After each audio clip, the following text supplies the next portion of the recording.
الله من ذا دعاك فما استجبت دعاء. Të radhës e inkuadrojmë. Alo, selam aleikum. Aleikum selam, rahmatullah. A boni pyetje? Po, urna.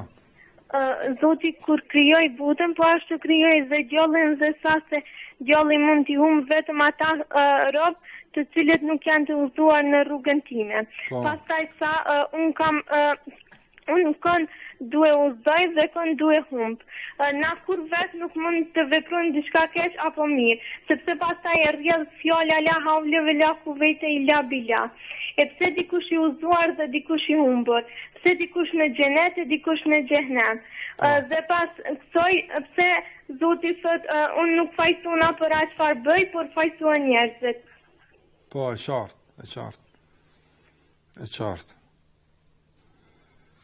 Kësaj pyetje kemi dhënë për disa herë, do të thotë si dilemë që është shruar nga shikuesit. Dhe njerëzit periodikisht kanë dilema në këtë drejtim me pse dikush thot, pse dikush thot. Ne kam përmendur se kjo problematik mund të sqarohet shumë shkurt, por mund të trajtohet edhe shumë gjatë. Dhe varësisht pozicionit të njeriut i kushtohet edhe trajtimi. Andaj trajtimet e rënduara me argumente, me fakte, me sqarim, me detaje takojnë njerëzit të dijes. Ata njerëz sikurse çdo gjë tjetër në këtë botë. Për shembull, ti qëndron para televizionit, apo? Dhe ai televizion ofron dy lloj dijesh. Një dije të detajzuar, si funksionon, si e merr rrymën, pajisjet, po u presh, si rregullohet e kështu me radhë. Këtë lloj dije nuk kanë vetë me ditë. Apo e din disa njerëz që mirë me këtë çështje. Lloji i dytë është shumë shkurt. Ty duhet me ditë ku me prej, ku me lshu, si më ndryshu kanalet dhe kaq. Apo andaj në këtë problem. Ata që janë ekspertë, ata që janë do të thirrur në këtë lami, ata e sulin këtë gjë thellë. Po njerëzit kjo punë duhet shkurt me kuptu.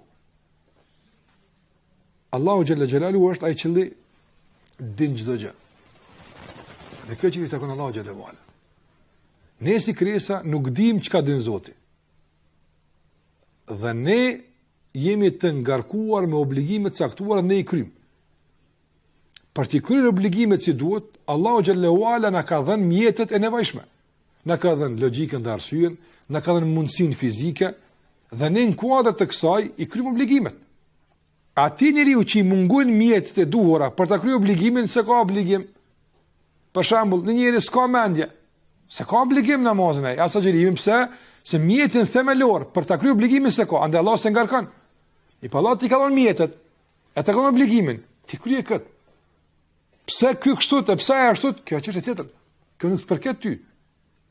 Është e rëndësishme se Allahu xhallahu ala nuk ka njeri i cili dëshon të udhëzohet e Allahu nuk e lën më udhëzu. S'ka kështu.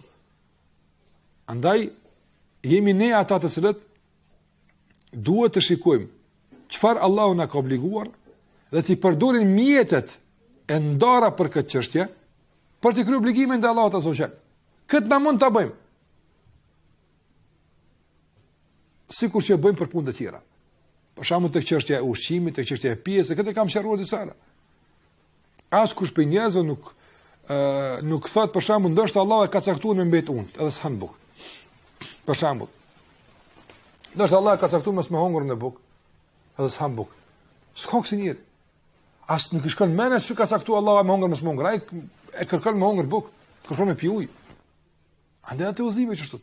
Ti mos shkëlqy çka ka caktuar Allah për ty. As nuk mush me ditë.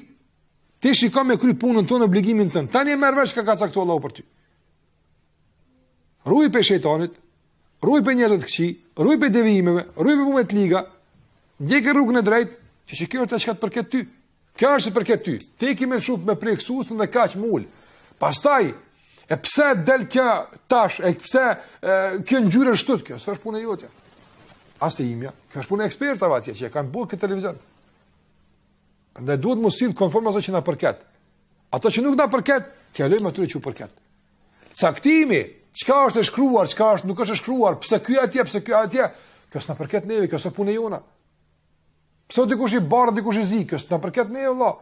Ti i bardh, ti si i bardh. Ti ai është i zi, ai e ka ngjyrën e tij dhe as ka në çmim, s'ka përbuzin këtë drejtim.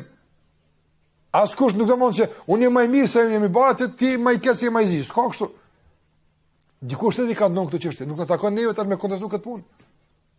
Andaj neve na takon me i kry punën tonë që kemi ne veç. Ajo që na përket neve. Çka të përket ty? Mund përket me kon robi mirë Allahut, me kry obligimet, më lut nga ndalesat e çka çto krye. Am përket mu me këshyr, e pse Allah atje ka caktuar, pas përket, andaj mos u marr më atë që nuk përket. Kaq, shumë është e thjeshtë kjo. Po një kur do me ikë pe obligimeve, edhe me arsyetu gjendjen e tyre të zbat fetare, zakonisht e instalojnë këtë dilemë. Po që Allah më dashur, më kish bën më fal. Po ti falu e sha ka bu Allah, ti më fal ajo. Por më fal, është se të ka bu Allah më fal. Merë më atë që të përket. Sa herë të përzihemi aty ku nuk na përket dështojmë. S'dina na mendrejt, na nuk dima që nuk na përket atë që nuk na përket, nuk dina në mormete, nuk dim se s'kem kompetencë, s'kem dije për këtë çështje. Andaj ti kryejm obligime që kemi te Allahu azh. Ta përdorim logjikën dhe arsyeën, besimin që Allah na ka dhënë, bëjmë punë mira, të largojmë nga mëkatet, ruhemi nga shejtani. Kjo është ajo që kërkohet për neve. E shumë pse tjera janë më të pasqaruara edhe kjo, nëse se kuptojmë detajisht tek e fundit s'është as e para as e fundit, jo pse nuk ka sqarim, jo, kjo ka sqarim, por për shkak se mundësia intelektuale për ta kuptuar është e kufizuar.